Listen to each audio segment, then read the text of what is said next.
Hey there, everyone. Welcome. I have Brad here with me today. We're going to talk about OPC UA and how it integrates with our Acuity platform. Thanks for the intro, Christina. So let me actually share my screen here and we'll just do this from the beginning. All right, so I'm going to start off in our cloud platform focus. And we're going to use one of our sites called Battleboro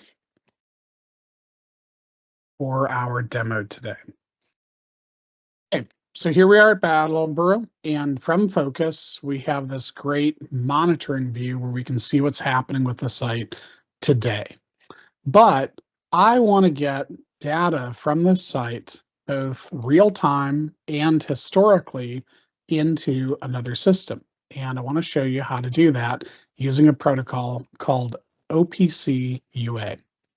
So first, I'm actually going to launch Acuity to go out and visit the site. Here we are. Now, all of the data, historical and real time, is being served by the Acuity server to an OPC UA server that I've enabled on the back end. If you're an admin for one of your sites, you can do this yourself by visiting the System Processes tab and then checking to see if this process, OPC UA, is running in the background. And in this case, it looks like all of our processes have been running for a little bit over a day and a half. This is actually all that I need to do to enable OPC UA for this site. To use OPC UA, we are going to need some special software on the other side. And this software might normally be a web server or another SCADA system. But in this case, I'm going to use what's called an OPC UA client to show you how this works. This is a free client that's available for cross-platform installations like Windows, Linux, and Mac. Looking at the OPC UA client, it looks a little bit like a browser, and we're going to use it like a browser also. So I'm going to type in my server information to Battleboro. So we're going to type in the WAN IP address to the site, and then we're also going to specify a port for the OPC UA, which is done by putting a colon. This particular port has been enabled through our external cell modem just for this purpose, and your port may need to be set up if it's not already. And on this site, we've opened up the OPC UA to talk through port 8840. Now we're going to come over to the user authentication. We're going to use a username and password, and I've set up the username and password through the process configuration dialog already. And once I've entered that information, I'm going to hit apply.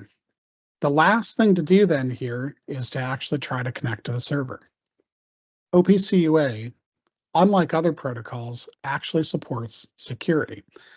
When we set up OPC UA through the process options, we actually chose Sign and Encrypt Basic 256 SHA. As you can see, those are really the only options that I can select. I'll just say OK. When it does establish a connection to the Acuity OPC UA server, you are going to be asked whether or not you want to accept this certificate. And we do. We want to accept this certificate. Okay, now that we've accepted the certificate, the OPC UA server, Acuity in this case, has provided all of the information I need to read data from Battleboro Solar. So let's look at this full screen. On the side here, I have a tree-like structure of objects, types, and views. Our OPC UA implementation only returns objects. We return the devices that are being monitored by Acuity as device types. So for instance, I know that we have a cellular modem, I know that we have a meter, and I know that we have 3 inverters. If I open any of these up, I'll see those individual monitored objects. Let's take a look at an inverter. In this case, I see all 3 inverters grouped together. And if I further drill down into that inverter, I now see two different types of information. First, I see metadata about the inverter. This is data that was entered in Acuity to help describe it, but does not actually change with monitoring. So for instance, the AC capacity of inverter A is 1,667 kilowatts. The blue values are actually monitored values, and these do change with time. So if I click on conversion temperature, this value of 46.42 is the last reading that Acuity has recorded and then sent back to this interface. One of the largest advantages of OPC UA over other protocols like Modbus and DNP3 are that it is self-describing. I don't have to tell the other computer what register names are or even what registers are there. So for instance, if I look at a meter, I can also see its metadata properties as well as all of its monitored measures. So let's actually take a look at one of these measures, like power. Right-clicking on a measure, I have another menu here that I can say monitor. And I can actually monitor more than one tag at a time.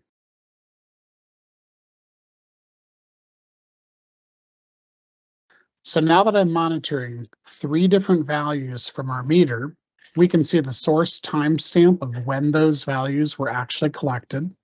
And we can also see the data quality, good in this case. And this too is a difference between Modbus.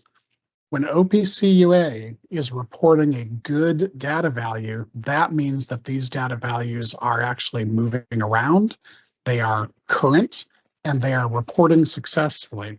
And if you'll notice over here, you're going to see those values update every so often. By default, we have the OPC UA engine set to providing data every 60 seconds. This can be increased if your application needs something faster. The other thing that I want to show you with OPC UA is that it's not limited to just looking at real-time values. So let's go back to Power True KW. I'll right-click on it again, and this time we'll say Show History. So with OPC UA, by pulling up the history view for one or more tags, now we can actually look at data from a period of time. So for instance, if I wanted to look at the trend of Power True KW for the past 3 hours, all I have to do is ask for it. There we go. If I wanted to ask for data from a specific time, all I have to do is pick the historical date and time and then ask for it. There we go.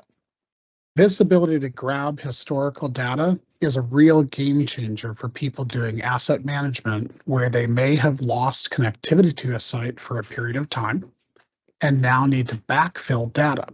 And because this can be done with one or more tags, or even all the tags on the site in a single request, OPC UA can be a tremendous improvement over manual processes of moving around Excel or CSV files like so many people do today.